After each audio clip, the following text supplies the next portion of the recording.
Abra sua Bíblia no Evangelho de Mateus, capítulo 13, versículos 44, 45 e 46.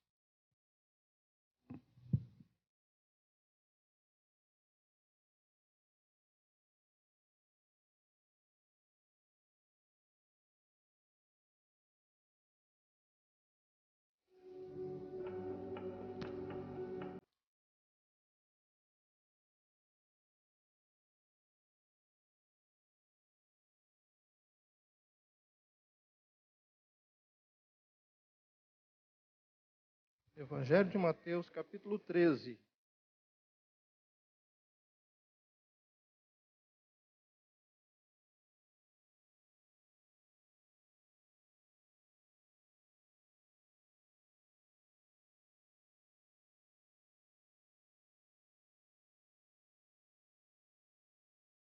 Se encontraram, diga amém.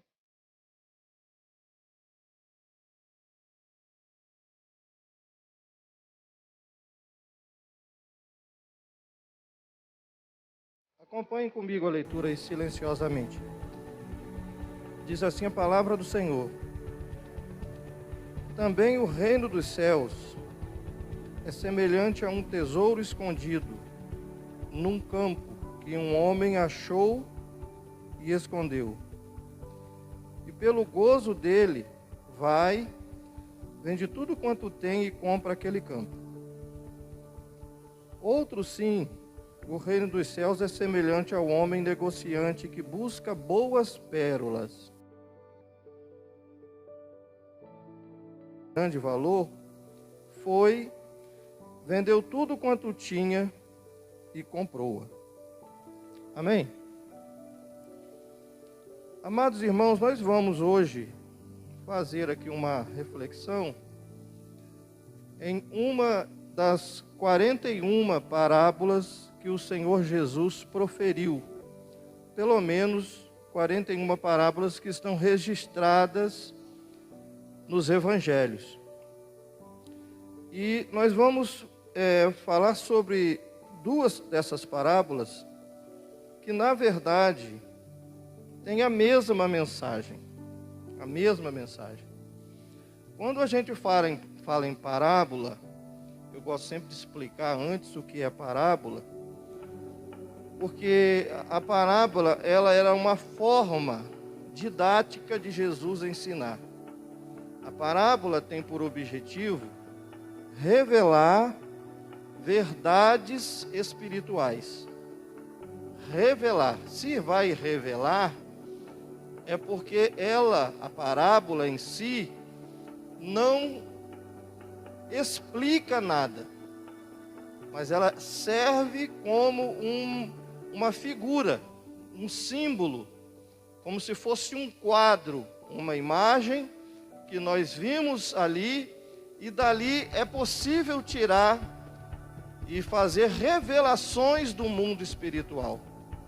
A parábola tem esse objetivo, só que ela está obscura.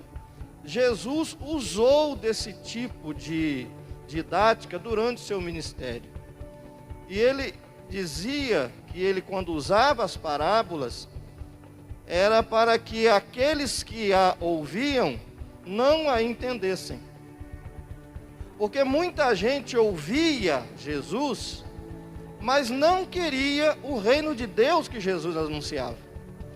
Poucos dos que ouviam a Jesus, de fato, queriam o reino dos céus. Houve uma ocasião em que Jesus estava no seu ministério frenético terreno, em que muitas pessoas, milhares de pessoas foram abençoadas com um alimento.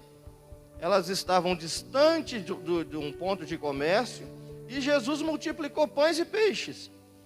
E muita gente, a partir daquele dia, passou a seguir Jesus mais de perto, interessadas no pão que perece. Então, por mais difícil que nos seja entender, porque foi Jesus que disse isso, não é eu que estou dizendo, a parábola ela tem o objetivo de revelar as verdades espirituais para aqueles que de fato querem receber essa revelação das verdades espirituais. Porque nem todo mundo, repito, que ouvia Jesus estava interessado no reino de Deus. Queriam a salvação, queriam verdadeiramente serem libertas dos seus muitos pecados. Estavam tão somente interessadas em alguma coisa terrena, que iria deixar de existir aqui nesse mundo e que não as acompanharia no vindouro, seja no céu ou seja no inferno. Mas Jesus também disse que para nós é dado a revelação dos mistérios do reino de Deus. Para nós os que queremos, para nós é dado. Jesus, ele explicou poucas parábolas das 41 que ele ensinou, que ele proferiu. Essas duas parábolas foi duas daquelas parábolas que ele não explicou. E explicar a parábola, gente, não é uma coisa fácil, não é uma coisa simples. Existe um princípio na teologia e na hermenêutica que ensina que as parábolas, elas têm ou no máximo 2 sentidos. Mensagens centrais, às vezes numa palavra, ou numa frase. E os demais elementos da parábola não são importantes. Mas apenas aqueles 2 sentidos, ou aquele sentido, ou aquela palavra, ou uma frase, é que é importante. Quando alguém tenta explicar uma parábola, dando a interpretação de cada palavra, de cada coisa, objeto ou pessoa que é citada na parábola, essa pessoa certamente vai incorrer em alguns erros. Porque a parábola tem uma mensagem central. E tem uma palavra que fala sobre tudo isso. Então não é necessário que se explique tudo. Essas 2 parábolas, por exemplo, segundo os estudiosos, segundo os teólogos, ela tem 2 significados ou 2 interpretações. São formas de se interpretar a parábola que, repito, é difícil de se ensinar e de se interpretar. Mas, pela misericórdia de Deus, o Senhor me instruiu nessa manhã, bem de madrugadinha, a falar a vocês a respeito disso. Isso era mais ou menos umas 5 horas da manhã. Mas eu só fui saber que eu ia ensinar aqui nessa noite, era às 10h30 da manhã. Portanto, eu estou muito seguro de que Deus está nessa palavra. Eu estou muito seguro de que Deus vai nos edificar através dessa palavra. E veja só as verdades que existem nesses 2 textos das Sagradas Escrituras.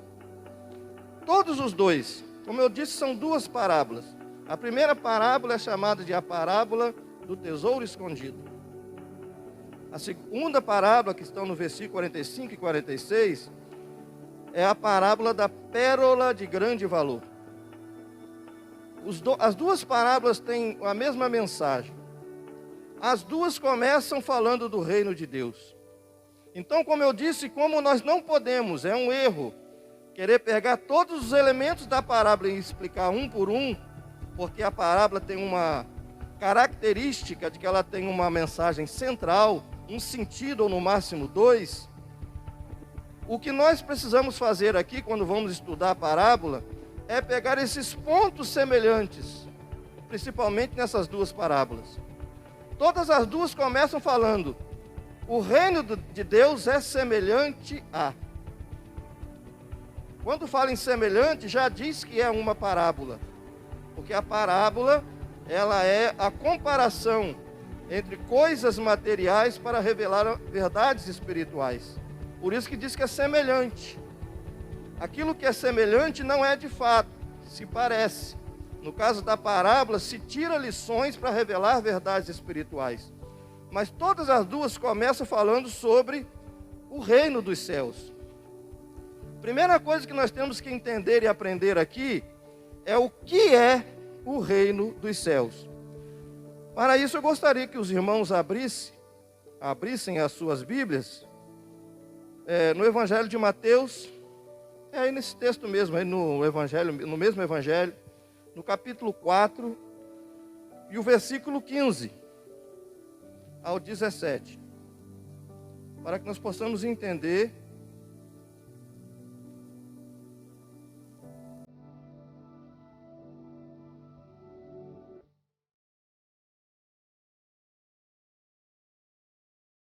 o significado de reino de Deus. O que significa o reino de Deus?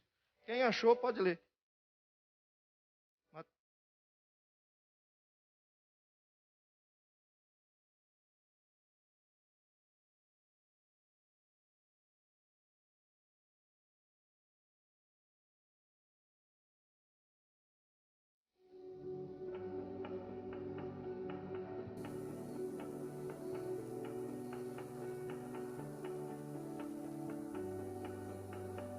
Não, tá bom, é só até o 17.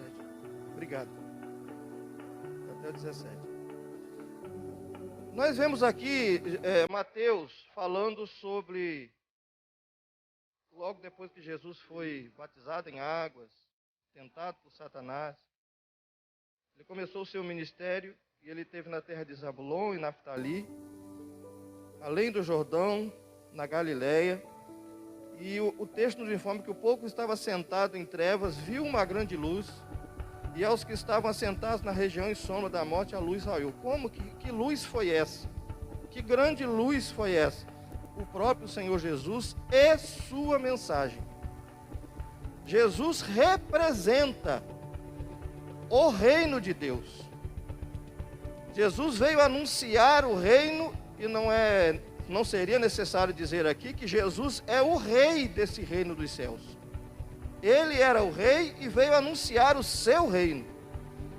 E ele diz aqui no versículo 18, e Jesus andando junto ao mar da Galileia, 17. Desde então começou Jesus a pregar e a dizer: arrependei-vos, porque é chegado o reino dos céus. A primeira coisa que nós vemos aqui é que, para que nós entremos no reino dos céus, é necessário arrependimento. O arrependimento é um mecanismo espiritual que nós precisamos usar para entrar no reino de Deus. Porque Jesus disse isso: arrependei-vos, porque é chegado o reino dos céus. O reino dos céus fala de eternidade com Deus, fala de vida eterna com Deus, fala de salvação, fala de vivenciar a vontade de Deus aqui na terra, para que possamos usufruir da eternidade com Deus na eternidade. Portanto, é necessário se arrepender. O arrependimento, irmãos, não é algo que nós vamos usar apenas para alcançar o reino dos céus, ou apenas para alcançar a salvação. O arrependimento é um estado de espírito que deve estar sempre na nossa vida, porque nós temos uma natureza pecaminosa. Não é porque nós já estamos em Jesus, não é porque nós já somos salvos, não é porque nós já fomos perdoados, agraciados, não é porque nós temos o Espírito Santo, não é porque nós já temos o nosso nome escrito no céu, no livro da vida, que nós deixamos de ser pecadores. Nós continuamos sendo pecadores. Portanto, o arrependimento tem que ser algo constante na nossa vida. Por isso que sempre que nós vamos orar, uma das primeiras, se não a primeira oração ou petição é: Senhor, perdoa os meus pecados. Porque nós sempre pecamos. Não pecamos como pecávamos antes do reino dos céus na nossa vida. Nós pecamos muito menos, pelo menos essa é a proposta do Evangelho. Mas nós pecamos. Por isso que precisamos pedir perdão, ou seja, precisamos ter um coração penitente, arrependido, quebrantado, para que possamos ser aceitos aqui na terra, neste reino de Deus. E quando partirmos daqui, sermos recebidos definitivamente na eternidade. Então, o arrependimento é um mecanismo que nos leva para o reino dos céus. Mas vamos ainda em Mateus, é coincidência isso, viu? Abra aí Mateus 6,10.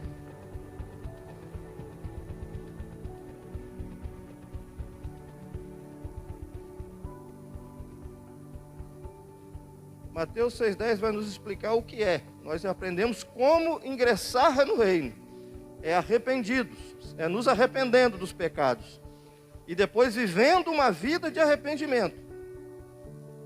Agora nós vamos entender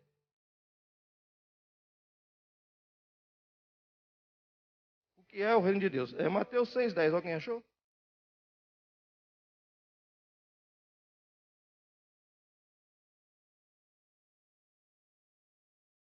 6:10. Amém. É exatamente isso. Jesus ensinando a oração do Pai Nosso, ele diz: venha o teu reino, seja feita a tua vontade. Ele está orando a Deus, Pai. Seja feita a tua vontade, tanto na terra como no céu. Em que consiste o reino de Deus? O reino de Deus consiste em vivenciarmos a vontade de Deus.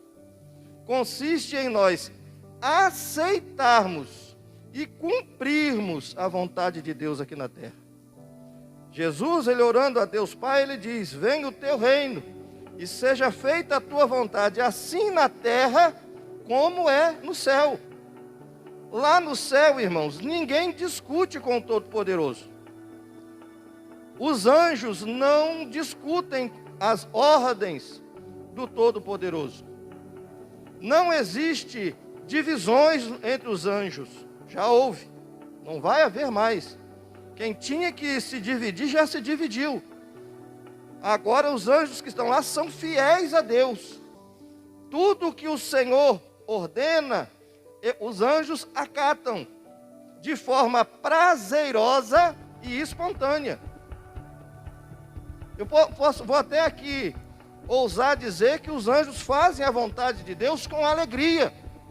Eu vou ousar mais, que os anjos fazem a vontade de Deus em gratidão, porque eles são criaturas de Deus.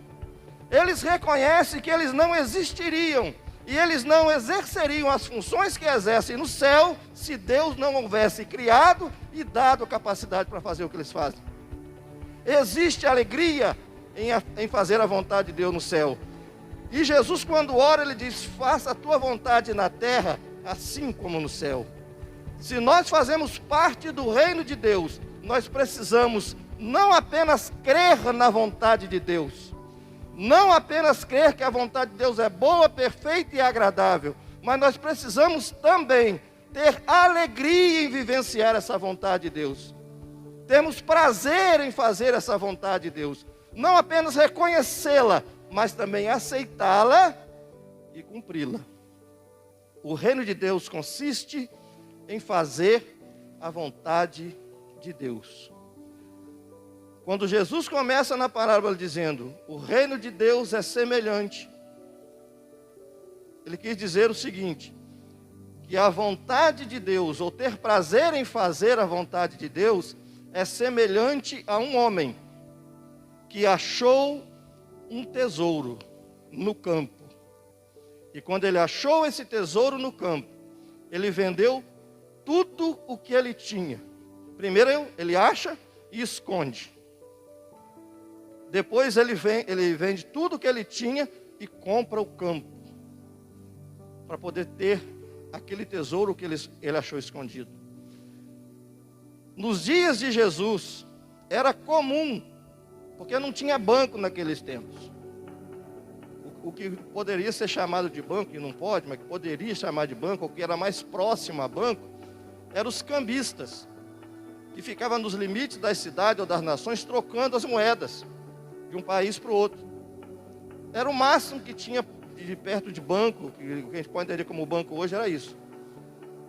Então o que as pessoas faziam?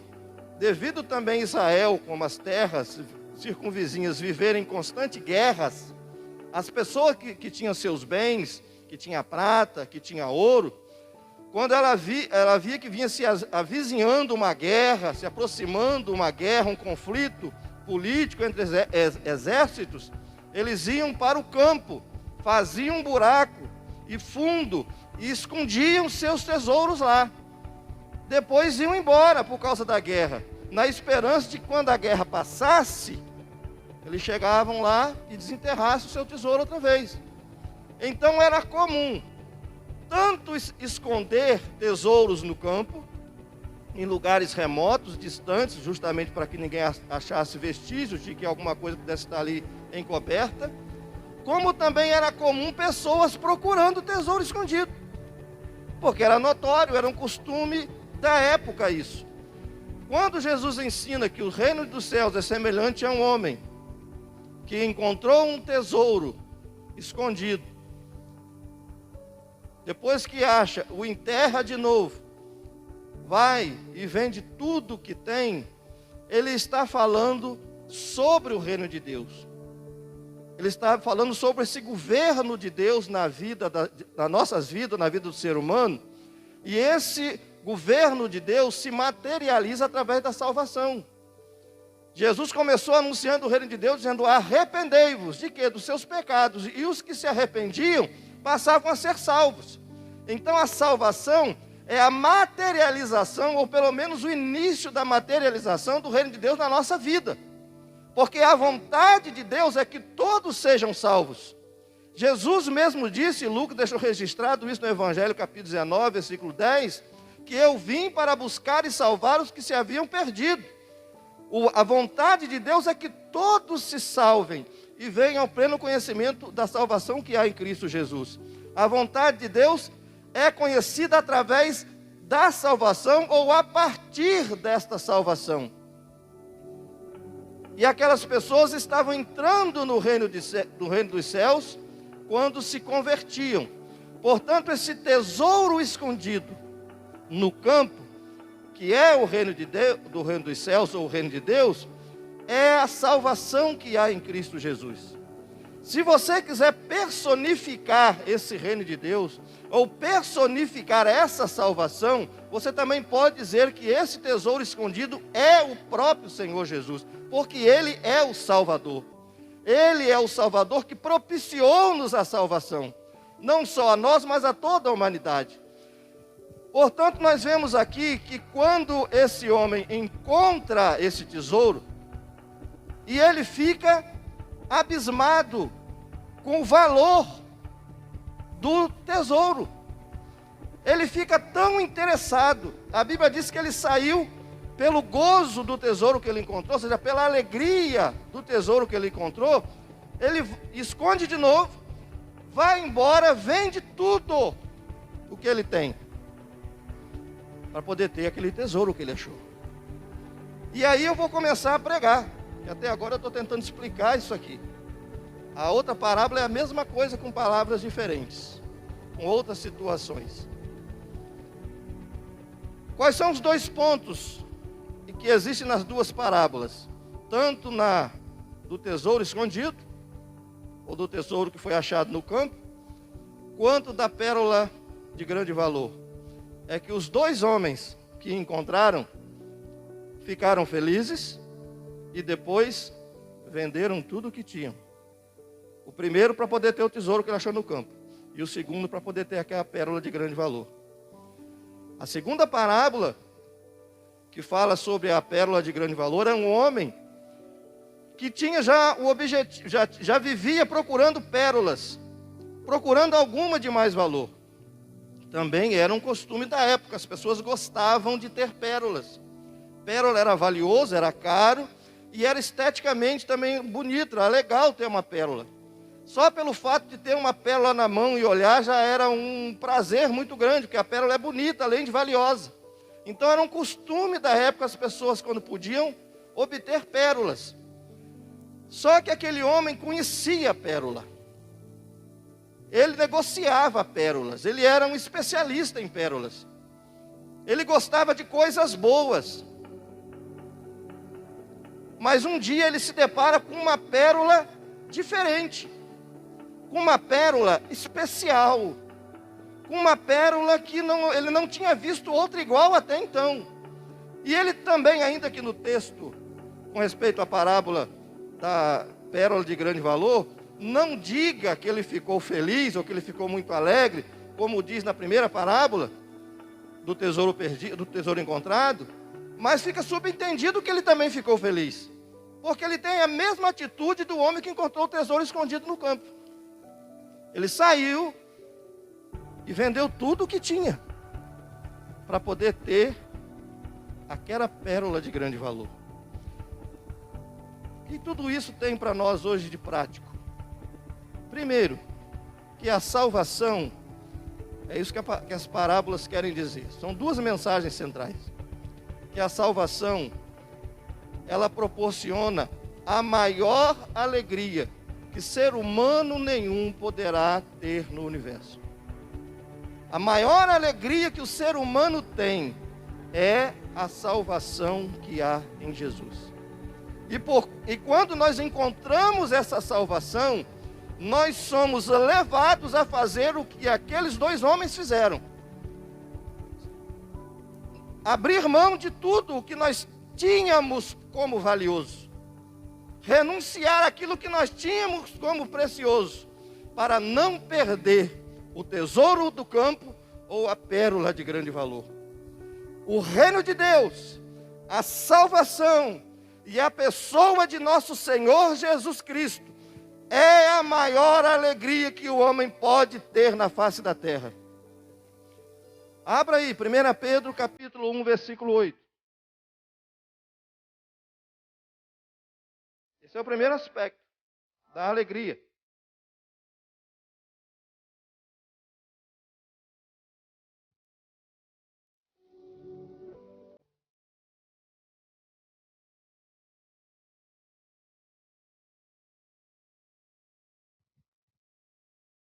Primeira Pedro, capítulo 1, versículos 7 e 8. Para ficar completo e bonito. 1 Pedro 1, 7 e 8.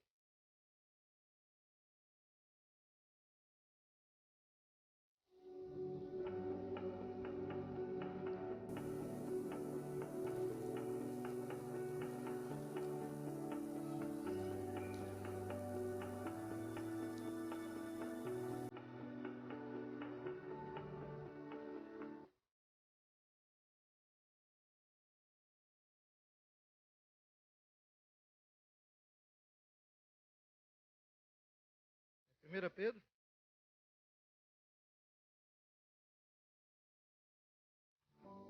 Então eu anotei a referência errada. Que coisa linda, né?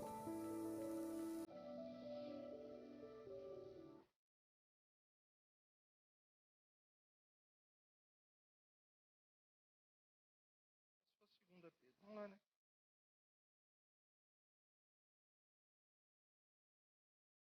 Também não é.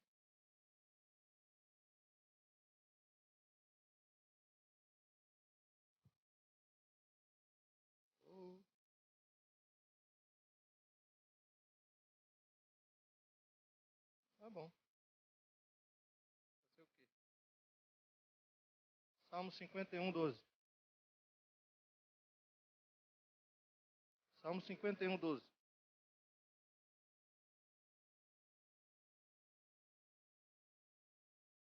Muito conhecido.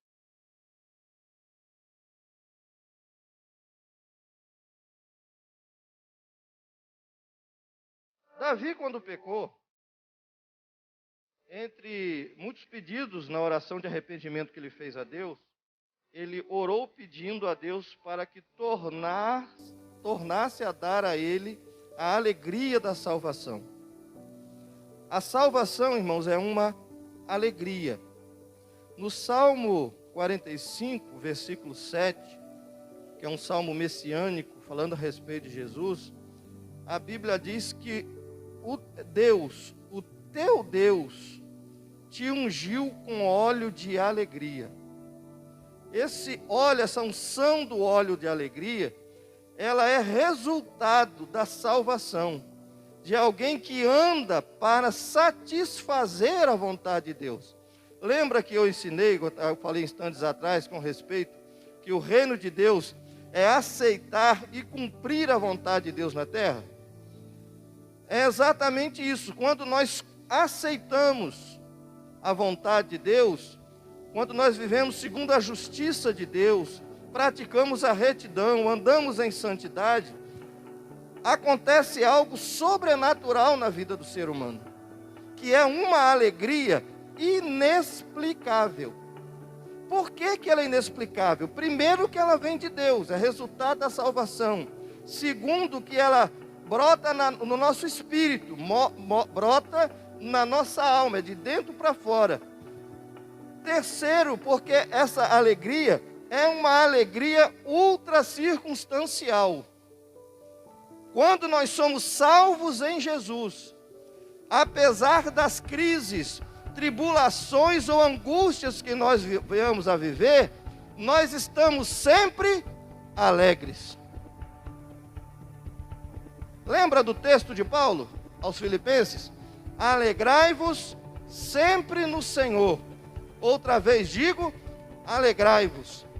Alegrar no Senhor é a alegria da salvação.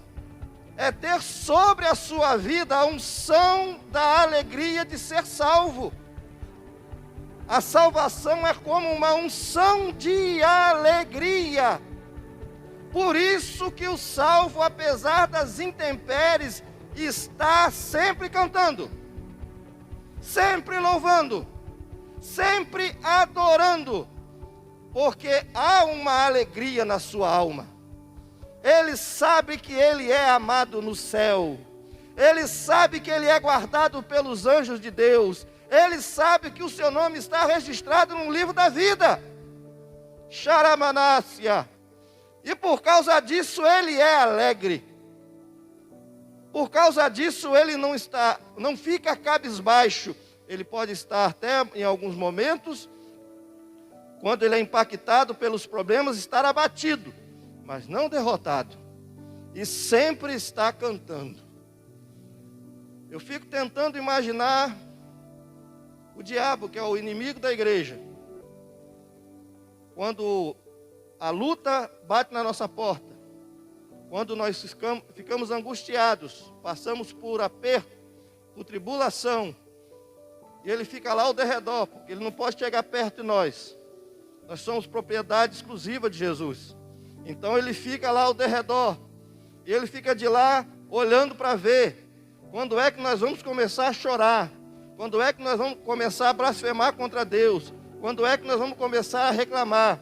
E nós não reclamamos, e nós não blasfemamos, e nós não negamos a nossa fé.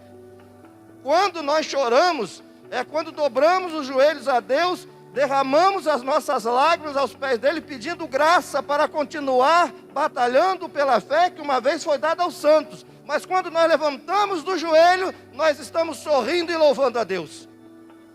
E o diabo não entende isso. O inferno fica maluco.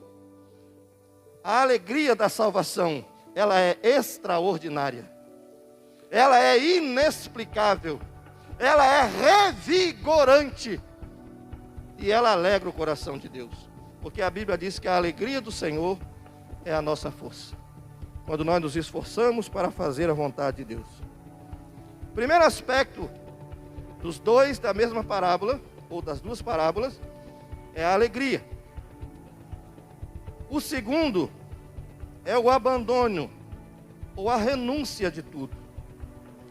Tanto o homem que achou o tesouro escondido, ele torna a esconder, vai, vende tudo que tem. Vender tudo que tem fala de abrir mão, fala de renúncia. Para quê? Para ter o tesouro que ele encontrou.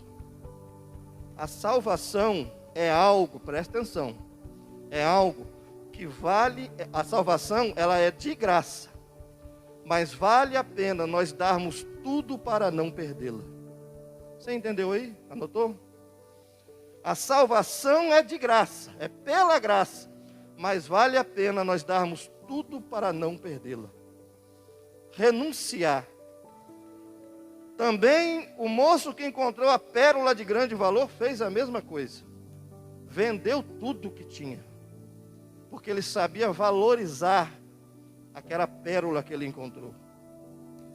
Primeira pergunta que o Espírito de Deus nos faz: qual é o valor que nós temos dado à salvação em Jesus? Qual é o valor que nós temos dado? O que é que nós temos feito? O que é que nós temos dado? do que é que nós temos aberto mão, que nós temos renunciado para não perder essa salvação. Essas são as duas grandes mensagens dessas parábolas. A alegria de ser um salvo, a alegria de ter encontrado-se com Jesus, a alegria de fazer parte do reino de Deus, e a renúncia, abrir mão de tudo o mais que nós tínhamos como precioso, para não perder essa salvação alcançada pela graça. Que valor nós temos dado? Então nós precisamos entender, irmãos, que salvação, ou cristianismo, ou vida com Deus, é atitude. Sentir o gozo da salvação é algo que é proporcionado por Deus. Quando nós somos salvos, essa salvação vem pelo Espírito Santo que passa a habitar em nós. Nós somos ungidos com o óleo da alegria. Então nós somos ungidos com a alegria dessa salvação. Mas a questão de abrir mão de tudo para não perder a alegria dessa salvação, para não perder a companhia desse Salvador, é uma ação nossa. Nós precisamos fazer como fizeram aqueles dois homens. Se nós valorizamos a salvação, nós precisamos abrir mão de alguma coisa. Aliás, nós precisamos abrir mão de muita coisa. Primeira coisa que nós temos que abrir mão, não é coisa, é alguém. Eu brinco quando falo isso, né? Eu sempre falo a mesma coisa. A primeira pessoa que a gente tem que abrir mão quando é salvo, é daquela pessoa que você vê quando olha no espelho. Abre aí, Lucas 9, 23. Quem achar primeiro pode ler alto.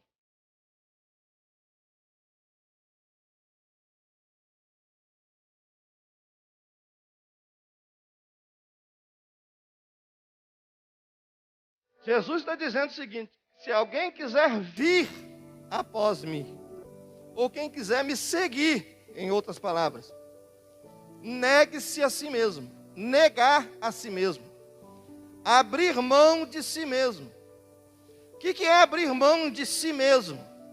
É abrir mão das nossas vontades, é abrir mão daquilo que o nosso conceito particular acha que é certo, é abrir mão do nosso padrão de certo ou errado, abrir mão de nós mesmos, renunciar à nossa vontade, porque o que é o reino de Deus? O reino de Deus é aceitar e cumprir a vontade de Deus.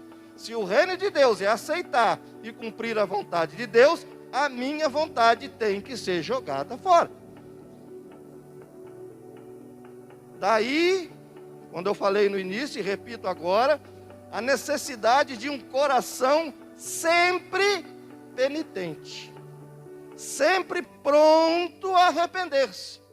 Porque o nosso maior inimigo, irmãos, no que tange a salvação, embora o mundo seja um poderoso inimigo, embora o diabo seja um poderoso inimigo, o maior inimigo somos nós mesmos. Vou dizer uma verdade aqui, que se você colocar na tábua do seu coração, vai nortear a tua vida até na eternidade. Se nós conseguimos vencer a nós mesmos, 99% da caminhada está garantida. Se conseguimos vencer a nós mesmos. Porque o diabo, irmão, é fácil vencer o diabo. É só resistir a ele. É só expulsá-lo em nome de Jesus. O mundo, é só você cortar a volta dele. Você está no mundo, mas não se deixa influenciar pelo mundo. Mas como é que você vai lutar contra você mesmo? Já ouviu dizer, parece que tem um filme com esse nome, Dormindo com o Inimigo? Nós dormimos com o inimigo, conosco mesmo. A nossa natureza pecaminosa é o nosso maior inimigo. Quando nós não queremos negar a nós mesmos para fazer a vontade de Deus, nós estamos desperdiçando a salvação. Me escuta aí. Quando eu ou você preferimos fazer a nossa própria vontade, sabendo que a vontade de Deus é outra, nós estamos desvalorizando a pérola de grande valor. Nós estamos desvalorizando o tesouro que estava enterrado no campo. Nós estamos desvalorizando a salvação em Jesus. Nós estamos dizendo, Jesus não é tão importante para mim assim. Porque o eu é mais importante, o que eu penso é mais importante, a minha vontade é mais importante, os meus desejos são mais importantes. Cadê Jesus? Então nós precisamos renunciar primeiro a nós mesmos. E não tem outra forma de renunciar, de vencermos a nós mesmos, é nos renunciando, abrindo mão da nossa vontade e priorizando a vontade de Deus. E aí é uma coisa difícil, deixar de fazer a nossa vontade para que o reino de Deus tenha voz na nossa vida, para que a vontade de Deus seja feita na nossa vida como é feita no céu. Como eu falei, lá no céu não tem questionamento, há prazer, a gratidão, a predisposição, a prontidão para fazer a vontade de Deus. Aqui na terra, muitas vezes, nós dizemos que somos do reino de Deus, mas resistimos à vontade de Deus. Isso porque nós estamos dando muito valor a nós mesmos, precisamos renunciar ao eu. Mas pastor, como é que eu consigo fazer a vontade de Deus? Nós precisamos nos render a Jesus todos os dias. O texto diz assim: negue-se a si mesmo e tome a sua cruz de cada dia.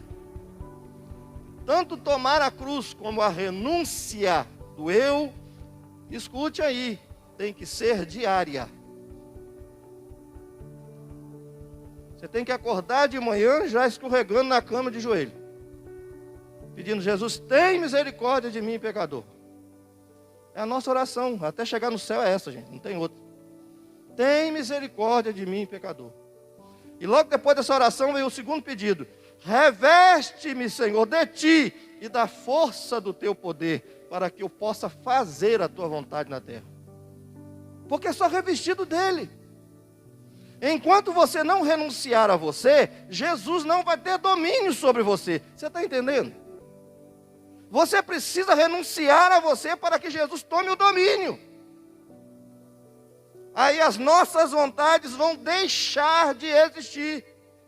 As nossas razões vão desaparecer. E a vontade de Deus será estabelecida na tábua do nosso coração. Porque Jesus é quem reina aí. É Jesus quem tem o domínio. Jesus nunca terá domínio sobre nós enquanto eu estiver mandando. Enquanto eu estiver tendo voz, Jesus estará em silêncio. Apocalipse 3:20. Já falei isso aí lá quantas vezes aqui. Jesus é um gentleman, como diriam os ingleses. Ele está à porta e bate. Ele não invade a nossa privacidade. Ele não nos agride. Ele quer espontaneidade nossa. Quando nós encontramos a pérola de grande valor, nós queremos obedecer ao Senhor com a nossa espontaneidade, predisposição. É mais, irmão, do que só saber que a vontade de Deus é boa, perfeita e agradável.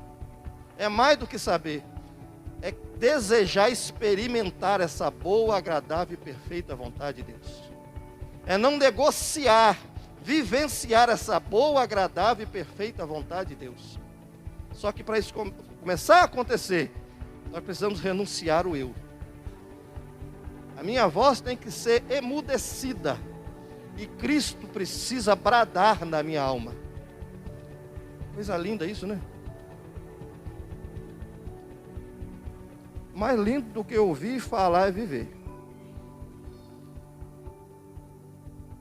Filipenses 3:8. Infelizmente eu não vou chegar nem na metade do esboço, né?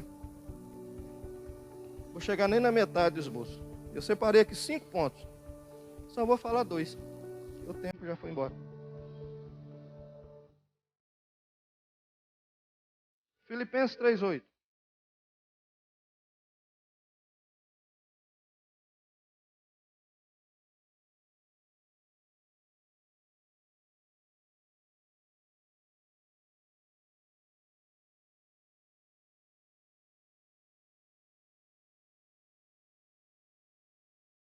Isso é Paulo falando.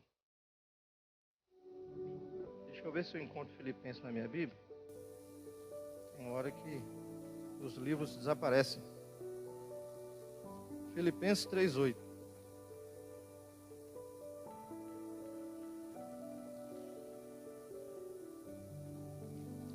Eu vou aqui, dessa palavra de Paulo que a Rosalina leu, chamar a atenção de vocês só para uma frase, um pedacinho de uma frase. Quando ele diz assim: tenho por perda todas as coisas. Ele conclui dizendo: para obter a excelência do conhecimento de Cristo. O que é ter o conhecimento, a excelência do conhecimento? Conhecer na Bíblia fala de experiência relacional. Paulo está dizendo: eu abro mão de todas as coisas, tenho por perda todas as coisas para poder conhecer Jesus. É isso que ele quer dizer. Ter um relacionamento com Jesus. Acabei de dizer agora, se o eu não for emudecido, Cristo não terá voz. Mas se nós nos emudecermos, Cristo vai falar. Ele vai mais do que falar, ele vai se manifestar. Mais do que se manifestar, ele vai ser manifesto às pessoas através das nossas vidas. E nós vamos poder dizer, como disse os crentes da Galácia: não sou mais eu, mas é Cristo que vive em mim. E aí nós vamos ter um relacionamento com Cristo. Cristo vai estar andando conosco. Mas Paulo diz assim: tenho por perda todas as coisas. Ele fala muito com poucas palavras. Tenho por perda todas as coisas. Ele não deixou nada para dizer assim: não, vou perder tudo menos isso. Não, ele não colocou um exceto. Não colocou. Tenho por perda todas as coisas, para ter a excelência do conhecimento de Cristo, ou seja, para ter comunhão com Cristo, para andar com Cristo, para não perder a companhia de Cristo. E dessas coisas, irmãos, muitas das coisas não são nem pecados.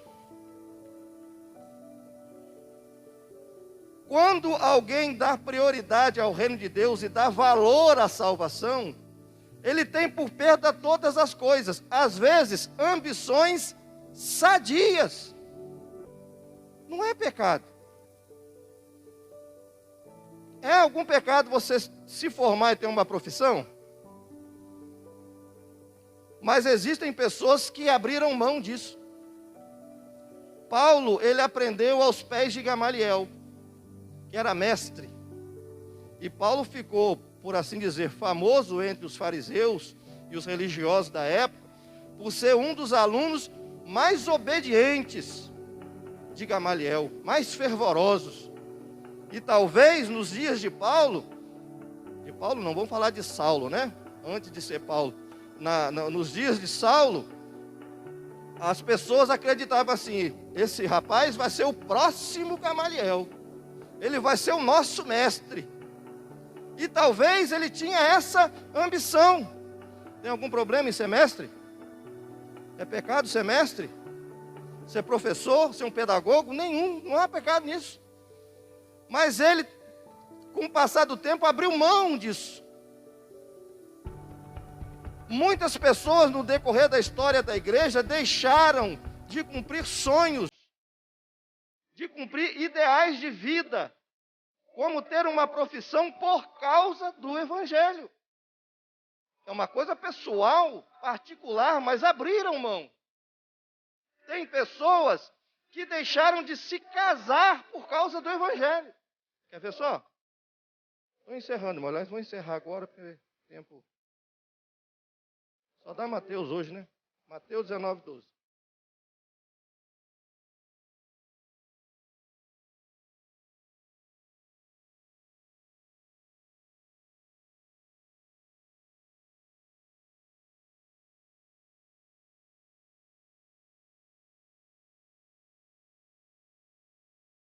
Pois é, na minha tradução diz assim, alguns nascem eunucos, ou seja, com uma deficiência congênita, uma deficiência orgânica. Nascem com algum problema no órgão reprodutor. Lógico, homens. Então nasceram eunucos. Estou explicando o que está sendo dito aqui. Alguns foram feitos eunucos por outros, ou seja, foram castrados. Era muito comum isso nos dias de Jesus lá no Oriente. E alguns a si mesmos se fazem eunucos. Se castraram, pastor? Não, mas decidiram pelo celibatário não se casar, para poder estar comprometido com o reino de Deus. Por isso que é Jesus que ensinou isso, hein? É uma palavra forte essa. Por causa do reino dos céus. Quem puder, aceite isso. Porque não é para todo mundo. Poderia dar nome aqui, não vou dar. Nós temos uma irmã aqui na nossa região que há muitos anos, irmãos, ela serve ao Senhor. E não é por aqui não. Ela já rodou o mundo, literalmente, servindo ao Senhor. Ela é uma eunuca. Ela decidiu ser uma eunuca por causa do reino dos céus. Ela é casada com a obra missionária. Ela é casada com a obra de Deus. Isso não é para todo mundo. É para quem Deus chamou. Paulo, no outro texto de Paulo, explica isso. Não é para todo mundo. É algum problema casar? É pecado casar? Claro que não, é de Deus. Foi Deus que instituiu o casamento. Mas algumas pessoas abriram mão. Decidiram ser eunucos, ou seja, decidiram pelo celibatário, ficar solteiras, para poder servir o reino de Deus. Porque o reino de Deus, irmãos, não é só ser salvo. É também servir no reino. Não é só ser salvo. A alegria da salvação não é só pelo nome estar no livro da vida, mas é também poder ter a alegria de servir ao Senhor no reino. O privilégio de servir ao Senhor no reino. Se o presidente da República estivesse entre nós, e ele tem lá uma certa oratória, ele não poderia estar assumindo esse púlpito e lendo essa palavra para ensiná-la para vocês aqui, ou para nós aqui. Por quê? Porque ele ainda não é servo de Deus, ele ainda não foi alcançado pela graça de Deus. É um privilégio para alguns ter a alegria de servir no reino. Por isso que o salmista diz: servi ao Senhor com alegria. A salvação proporciona alegria extraordinária. Por isso nós não poderíamos colocar obstáculos por causa do reino de Deus. Porque algumas pessoas deixaram seus sonhos de lado. Algumas pessoas deixaram de ser advogados, de serem médicos, para serem missionários e ir para a selva africana, por causa do reino de Deus. E nós muitas vezes colocamos obstáculos para vir à igreja. Não vou porque está chovendo. Não vou porque está ameaçando chover. Não vou porque diz que semana que vem vai fazer frio. São obstáculos. Falta, irmão, me escute, falta dar valor ao reino de Deus. Falta nós valorizarmos o reino de Deus. Temos prazer no reino de Deus. Temos prazer não apenas em ser salvo, mas também em servir no reino de Deus. Que o Senhor nos abençoe. Eu tinha mais 3 pontos aqui para falar, mas o tempo acabou. Mas eu creio que o cerne da mensagem foi passado. As 2 lições que essas 2 parábolas nos deixam é que nós precisamos sentir a alegria da salvação, mas também abrir mão, renunciar para manter a salvação. A salvação precisa ser cultivada. Por quem? Por nós. Com a ajuda do Espírito Santo, mas cultivada por nós. Nós temos que cultivar essa salvação. Nós temos que manter essa salvação, essa comunhão com o Salvador, essa alegria de ser salvo, para que o nome do Senhor possa ser glorificado na nossa vida até o fim. Porque a Bíblia diz que aquele que perseverar até o fim será salvo. significa dizer que nem todos que são salvos vão ficar até o fim salvos, porque não vão perseverar. Nós precisamos perseverar até o fim, valorizar a salvação até o fim, ter prazer no reino de Deus, ter prazer no reino dos céus. Para me encerrar, uma vez Daniel orou ao Senhor, o profeta Daniel. Ele orou a Deus, e orou por muito tempo. E a oração, e logo que ele começou a orar, Deus respondeu. Mas teve uma batalha no mundo espiritual. E a resposta que Deus mandou através de um anjo ficou no meio do caminho. E Daniel foi ficando angustiado aqui na terra, né? Não é assim que a gente fica quando a gente ora e Deus não responde? Que na nossa maneira de ver está demorando. A gente começa a ficar angustiado. Daniel foi ficando angustiado. Mas aí, depois daquela batalha no céu que Daniel não estava sabendo o que estava acontecendo, depois que houve a batalha que os anjos de Deus venceram os demônios, e o anjo que estava com a resposta de Daniel rompeu e chegou para trazer a resposta para Daniel, disse assim para ele: Daniel, homem muito amado. Foi o anjo que falou. Da onde que o anjo sabia que Daniel era amado? Hã? Quem foi que disse para o anjo? O anjo é onisciente? O anjo aquele anjo andava com Daniel, sim, era a sombra de Daniel? Não, ele serviu o Senhor na presença do Senhor no céu. Mas quando ele chega perto de Daniel, ele fala: Daniel, homem muito amado. Ele ouviu isso de Deus, irmão. Eu não estou forçando o texto dizendo isso. Quando ele começou a orar, que Deus deu a resposta, e falou com o anjo: meu servo, venha cá, falando com o anjo, leva essa resposta para o meu servo Daniel, que está orando lá embaixo, porque ele é muito amado. Irmão, nós precisamos ser amados de Deus. E não tem como nós amarmos a Deus se não amarmos o seu reino, e se não amarmos e preservarmos a salvação que Ele nos concedeu. Nós precisamos valorizar. Precisamos valorizar. Precisamos estar prontos para fazer qualquer sacrifício por causa da salvação ou por causa do reino dos céus. Que Deus nos abençoe no nome de Jesus, que Deus tenha misericórdia das nossas vidas e que Ele nos faça abundar nele a cada dia no poder do seu Espírito.